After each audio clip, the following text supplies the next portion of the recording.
ভাইরা আমার, কুরআনের মধ্যে আল্লাহর ওলিদের কথা আসছে।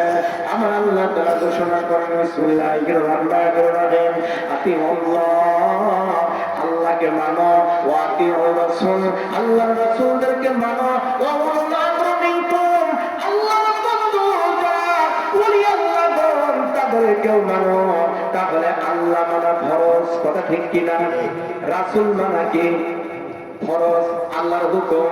আল্লাহর ওলিদের মানাও ফরজ, এটা আমার আল্লাহর হুকুম। ধরে বলুন কথা ঠিক কিনা? আমি তো কোরআন থেকে বললাম আতিউল্লাহ, আল্লাহকে মানতে বলা হয়েছে, ওয়া আতিউর রাসূল, আল্লাহর পরে আল্লাহর রাসূলদেরকে মানতে বলা হয়েছে, ওয়া উলিল আমরি মিনকুম, রাসূলের পরে আল্লাহর বন্ধু বান্দা যারা আল্লাহর ওলিগণ তাদেরকে মানতে বলা হয়েছে। আমার ভাইরা, আল্লাহর বন্ধুগণ, ওলি আল্লাহগণ তারা কারা, কি অবস্থা তারা পৃথিবীর মধ্যে থাকে, সেই প্রসঙ্গে মহান আল্লাহ রাব্বুল আলামিন ঘোষণা করেন, বিসমিল্লাহির রহমানির রহিম, আলা